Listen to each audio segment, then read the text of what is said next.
All right, Sarah Johnston, thank you so much for joining us. As you know, we are raising money for LLS right now through the 2025 Visionary Campaign. I asked Sarah to share a little bit about her story with her sister. So, Sarah, go ahead and kind of fill us in on your experience, what's going on, and kind of look at like what support through LLS looks like for you. Yeah. Well, it's a long story, but I'll try to make it short and sweet. We got So time. back, okay, cool. Yeah. Well, back in December 2022, that's when it all started. It was actually my 23rd birthday. I was driving home from work. I just had the best day. I just started at City Lifestyle, actually. And I was on my way home, and my mom gives me a call. And she flew out to Texas a few days before. My sister was in the emergency room, and they had no idea what was going on with her. And so finally, they figured it out. And on that day, my birthday, they discovered that she had acute myeloid leukemia. Mm-hmm. And so obviously, my life completely just blew up in Yeah. that moment. It was quite literally the most insane moment of my life. I was just on the highway and I just broke down Mm-hmm. completely. And so from there, there's been a lot that's happened for sure.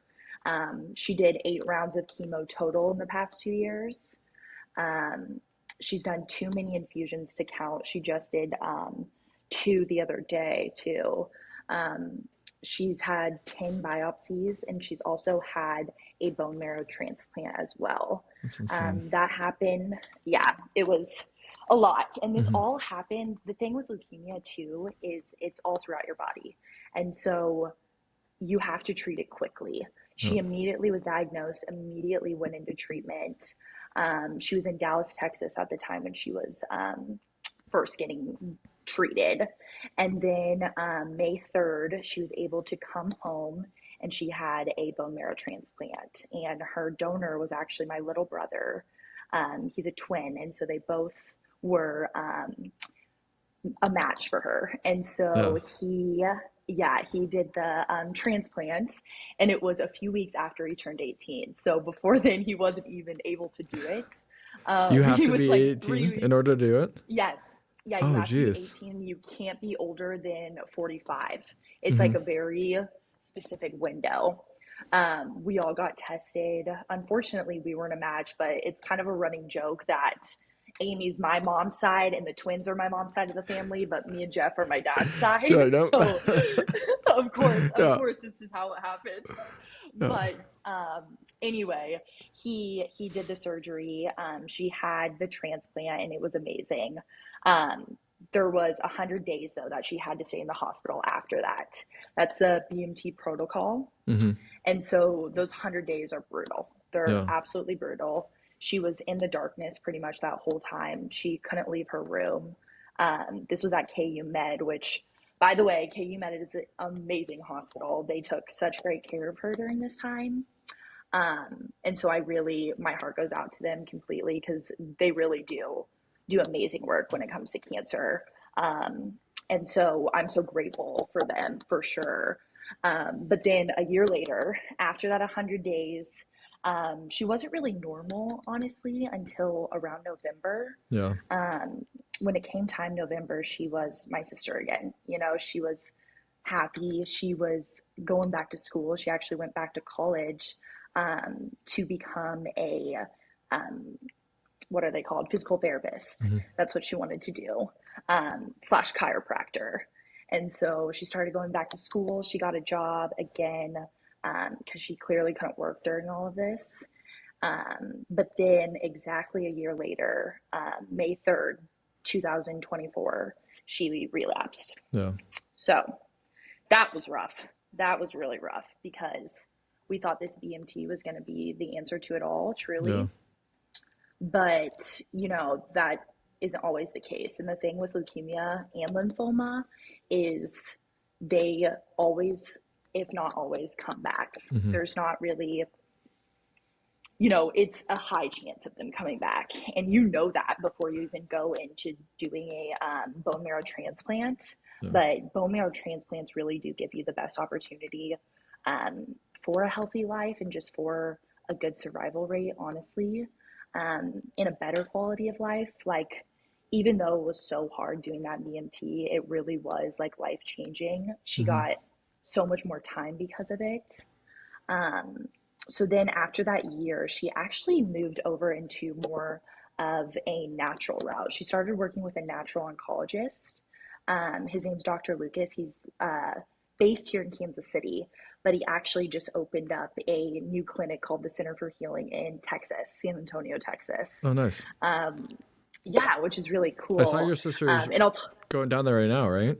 yeah. Yeah. So, yeah, I was gonna bring that up, but on Sunday she's actually going. So she's gonna go there for 2 weeks, and get 6 months worth of treatment, which is That's awesome. just out of Yeah. this world. Yeah. Yeah, and so this with this, she's been doing what these vitamin C infusions. You can do them at like med spas, things like that. But she's doing a really high dose, so that's kind Mhm. of how she's been treating it lately. Yeah. Um, and so, but with that being said, on November 6th, that was probably the worst day of my life and the worst day of my family's life. Um, we found out that the chemo isn't working anymore, Yeah. unfortunately. And so, what that means really is she only had three options, which was hospice, palliative care, or that day she could have started intense chemotherapy with small chance of ever getting into remission. Hmm. So we as a family, we were all in our kitchen that night just bawling and praying to God, hoping that a miracle could happen. Yeah. And it was definitely a surreal moment for sure. And she was so strong through it all. And that's just who she is. And that's how she's been throughout this whole experience. Yeah. She was more there for us, even after Mhm. getting this life changing news, than anything. Like she wasn't even crying when she was talking to us about it. And Yeah. till this day, I will just never forget that moment. It was just like one of those moments that even though your world is crashing, like you can still be so strong. Yeah. And so basically, time moved on. She started doing the vitamin C infusions. She chose palliative care. So, what that means is you just go to the hospital and you get transfusions. They treat your symptoms, Hmm. but they don't treat the cancer. Yeah. And so, we really, right now, have no idea what her levels are at, what her cancer levels are at, anything like that. But she is going to San Antonio on Sunday, and they'll be able to test for her Hmm. when she goes there. So we're really hoping for positive things. Um, if anything, this place is going to give her spiritual healing. Yeah. Like it's going to be, ever since she was diagnosed in Texas, she has just always been like, I hate Texas. Like, I'm never going back. We all hate Texas. Hmm. My whole family is like, we're never going back there. And so it's so funny that it almost feels like a full circle moment that we're going back there. So this treatment could possibly save her life. Yeah. So even though something so bad happened in Texas, it's a full circle moment going back and doing something that's so helpful for her. Yeah. And it's actually a brand new program. She's going to be like one of the first people to be treated there. So she's going to get that queen treatment, which she deserves. She's a very bougie gal. Yeah. And But she's related to it's you. going I'm to be not perfect. surprised, right? So, I mean, she's yeah. my older sister, Yeah. so I learned everything from her. Yeah. But yes, and the whole reason actually she's able to do this because doing natural care for cancer, it doesn't, it's not covered by insurance. Hmm. And so it all comes out of pocket. And actually, my sister was nominated for the Giving campaign for City Lifestyle. Oh, really? And Oh, yeah, she got nominated. And they ended up giving her $10,000, that's which insane. was like seriously life changing. Yeah. And I can't thank City Lifestyle enough. I can't, like it's so funny because I started working here when she was diagnosed, and they have just been for me here since then. Hmm. Like everybody has been here for me. And so it's just been such a blessing, truly. And, the LLS, they have so much going for them. They are a platform for education, Mm. for advocacy. Um, the biggest struggle I've seen with my sister is that this specific kind of cancer she has is related to elderly Yeah. people. And so the treatments that they use are not made for a 30-year-old female who's healthy. Yeah. And so it's been such a hard struggle going through that and trying to advocate for yourself as a patient, Hmm. and for me trying to advocate for her as a sister. Like, it's been difficult, and the LLS and just the American Cancer Society in general has been helpful with that. Actually, her childhood best friend works for the American Cancer Society, so she was able to open a lot of doors for us. Yeah. um, I don't know if you've ever heard of the Hope Lodge before, Mm-mm. but my mom stayed there. It's a completely place that you can stay for free. It's for caregivers, for cancer patients. Um, and my mom was able to stay there for free when she was in Dallas, because she was in Dallas for about 3 months. Yeah. And so the resources that the LLS and the American Cancer Society have been able to provide for us is like indescribable, Yeah. truly. And my hope, and like when you reached out to me about all of this, it was just like, first of all, it warmed my heart, and I was so blessed to even have you call me and be like, this is what I want to do. And you got my opinion on what you wanted to help raise money for. Hmm. um, and the biggest thing is just younger patients, I feel like, almost need something a little bit different than what older patients get. Yeah. And so I'm pretty sure I told you patient advocacy, right? Yeah.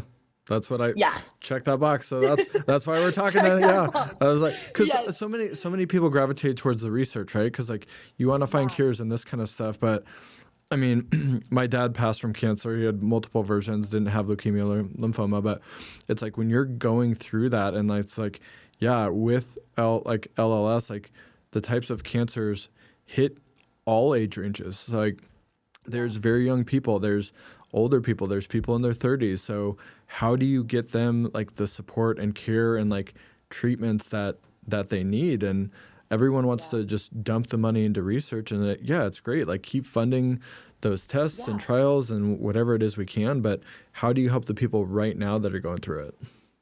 I know. I totally agree with you. And if I'm being honest, one of the most impactful things throughout this whole experience has been this Facebook group I'm a part Hmm. of, that's literally just an AML support group. Yeah. And people can ask questions, they can be there for each other. Um, and I feel like that's what it's really about. Like, yes, how amazing would it be to find a cure one day? Obviously, that's the dream. Obviously, that's what we want to strive for.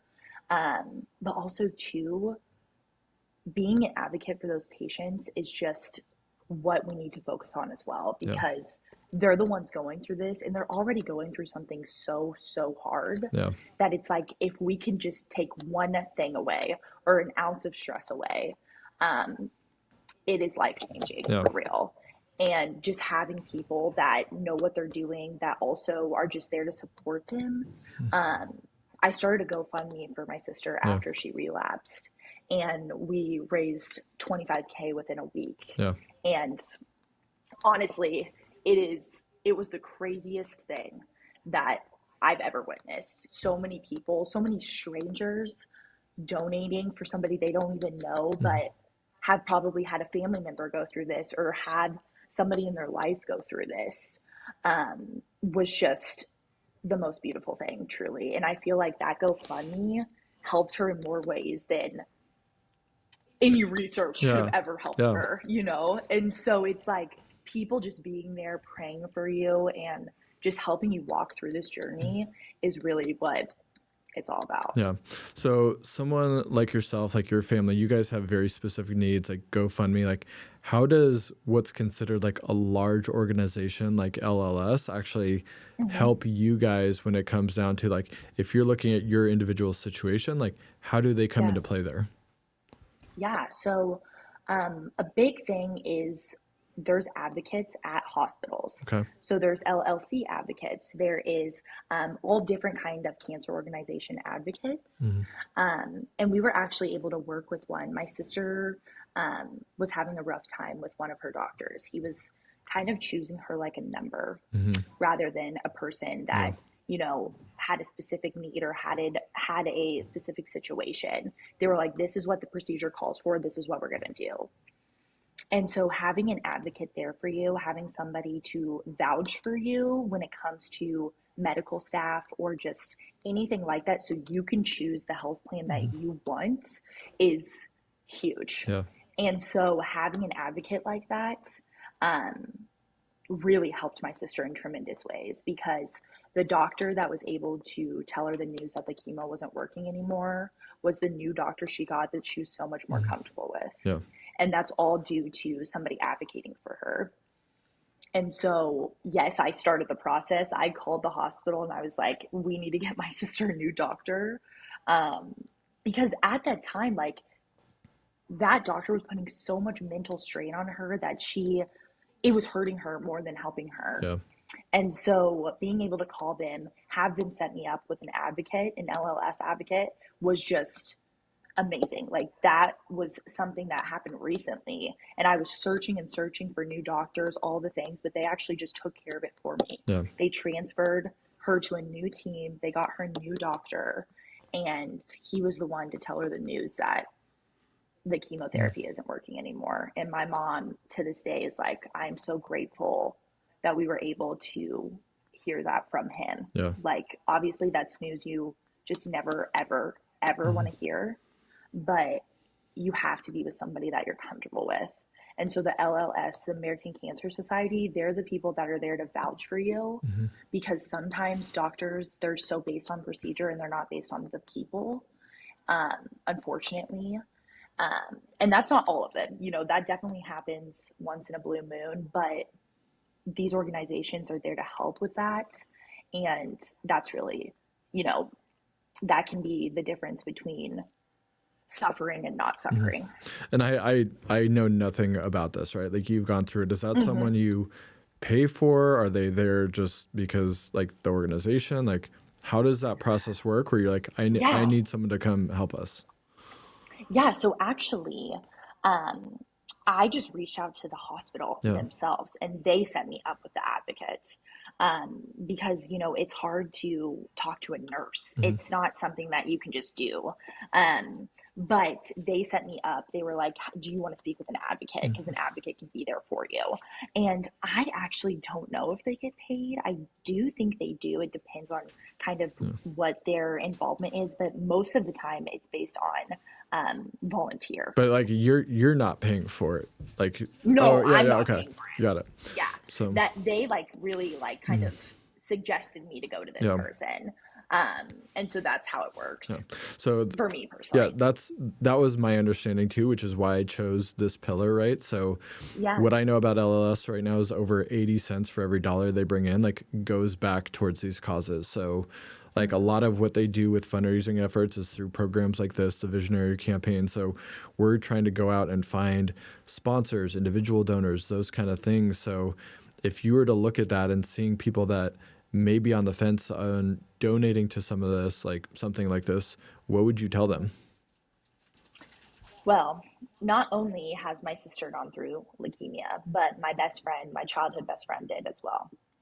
And I remember when I was little, the only thing I could think about was if I ever got $1 million, that I would want to cure cancer. Yeah. That was my biggest dream as a kid.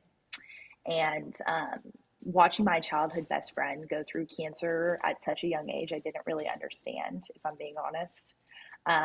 But going through that with him, he also had so much help from the LLS, because they really do help children so much, which is Yeah. amazing. What I would say is leukemia is a terrible, terrible, terrible disease. It's a disease that it's one of the most deadly forms of cancer, unfortunately, because it cannot be, you cannot get radiation. You can only get chemotherapy or a bone marrow transplant. Mm-hmm. And so having the LLS, bringing money into the LLS, that brings in more research, that brings advocacy for these people, because it is so hard to go into remission with Yeah. leukemia. It's genuinely so hard. I'm so lucky that my childhood best friend, he is like 15 years in remission now. That's He was awesome. able to really thrive after cancer. He was so young when he got it. But then there's people like my sister, and we don't know what the future looks like. Yeah. And so, with that being said, putting money into this is really just helping people that are going through the hardest time Yeah. of their life. Yeah. And so, it's really just an amazing foundation. And so, I really hope that people just see that, you know, there's no reason as to why people get cancer. Yeah. There's no reason. You know, you can have somebody that's so healthy, that does all the right things, that is working out all the time, eating healthy, and they can still get leukemia. You know, there's just no reason why. Yeah. And it's just not fair. It's not fair. And anything that can go towards helping any of the different areas of the LLS is going to benefit somebody. Yeah. There's so many people that are affected by this, and very few go into remission more than 5 years. And so donating to an organization like this could help expand that. Yeah. Could help expand life expectancy, could help expand people's quality of life. And so that's really why people should donate. Yeah. Well, Sarah, thank you so much for joining me, for sharing your story. You are one of the most happy, positive people I've ever met in my life. So like, I know talking about this stuff isn't easy. Like, it's your sister, it's your friends, like it's so hard. And I can only say thank you for sharing and helping us raise some money. So Thank you so much for having me. And, you know, I am trying to find the sunshine in the sadness when it comes to all of this. And so being able to talk about it and being able to raise awareness is really what it's all about. Yeah. And what I feel as if I need to do coming out of this, or going through this, my sister going through this. And so I just thank you so much, Chad, for asking me to be on this and just asking my opinion through all of this. Thank you. Mm-hmm.